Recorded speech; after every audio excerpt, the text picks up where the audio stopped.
Gun violence brings pain to the entire community, and by extension, to the whole of society. As a prosecutor, I brought many perpetrators of gun violence to justice. But I knew, even after a successful prosecution, the hurt and the loss and the fear often still remained. That was Vice President Kamala Harris speaking at an event at the White House last year when the Biden administration announced actions to combat gun violence. The vice president will head to Chicago today to speak at the Gun Sense University conference. The event brings together activists and lawmakers looking to do more to prevent gun violence in America. And the Democratic governor of Illinois, JB Pritzker, is scheduled to speak at the conference tomorrow. He's also a member of the Biden-Harris Campaign National Advisory Board, and he joins us now. Mr. Governor, great to see you. Talk to us a little bit more about what we'll hear from this conference. And certainly, Chicago, city in your state there, is one that has been plagued with gun violence in recent years. What do you hope to accomplish? Well, first of all, we're fighting for gun safety here in Illinois, and we've been successful in that endeavor. And crime rates are going down, and, we're taking guns out of the hands of people who shouldn't have them. We're very proud that the vice president is coming. This is an administration that truly has fought for gun safety, probably the best administration on that subject in my lifetime. And we've seen that they've not only passed the bipartisan Safer Communities Act, which, of course, increased the amount of money for gun safety and gun violence prevention organizations, but also closed loopholes that allowed people to get guns who shouldn't have them, and helped to ban ghost guns. So we're very pleased that the vice president is coming to represent the administration and to, let the country know here in Chicago that this administration is going to help to keep people safe across the country.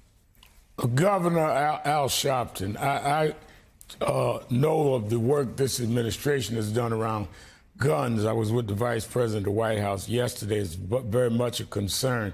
And as you know, many of us have dealt with this issue nationally. I even stayed in Chicago a while in the housing Reverend Marshall Hatch had built, trying to deal with gun safety in the community and the gun violence.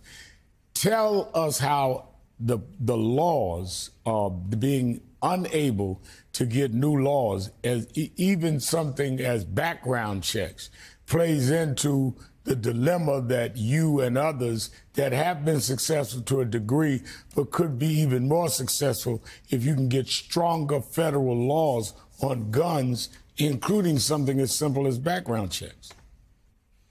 Well, I'm glad you mentioned Reverend Hatch and of course, the work that he's done also fighting for gun safety. But let me just be clear, here in Illinois, we have banned automatic weapons. We've banned assault weapons and switches and also high-capacity magazines. The challenge that we have is that although we've banned those now, and of course that'll be a Supreme Court case at some point because the right wing can't win at the ballot box on this subject, so they take it to court. But the challenge we have is that guns come from across the border. In Indiana, for example, 60% of the violent crime in Chicago where a gun was used, those guns came from Indiana.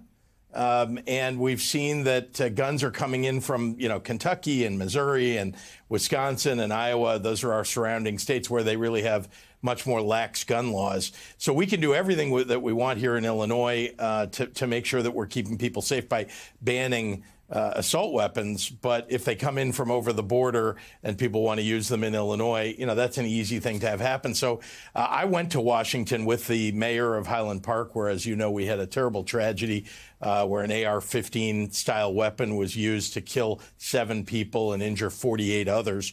And we talked to the president directly about the fact that we need a national ban on these assault weapons and switches and high-capacity magazines. And he wants that to happen, too. But it's the Congress, the Republicans particularly in Congress, that will hold that up. And That's why people have got to get to the polls and vote for people who are going to be standing up for gun safety laws and electing people who will do so. Yeah, Governor Jackie Alleman here. I want to tag on to the Rev's question and take it a little bit farther, but there are a number of issues that are languishing in the Senate right now, not just various gun legislation proposals, but abortion rights, voting rights, as we were just talking about earlier. Have you had any conversations with the vice president or the vice president or anyone in the White House about getting rid of the filibuster in order to actually get some movement on these issues in the next year ahead of the 2024 election? I think a narrowly tailored situation in which we would do away with the filibuster makes sense to me, particularly on these issues that are really about keeping people alive and safe. So I have communicated that to the White House, at least my view about that. And of course, this is going to be a major issue in the upcoming elections in 2024.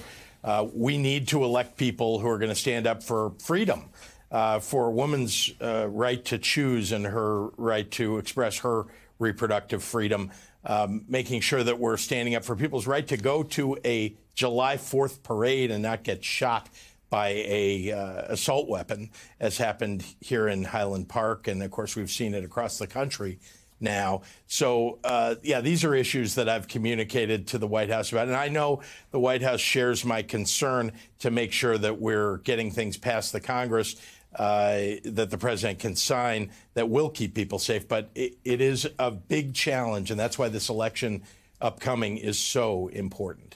And to repeat, the vice president will be heading there later today. Democratic Governor JB Pritzker of Illinois, thank you for joining us this morning.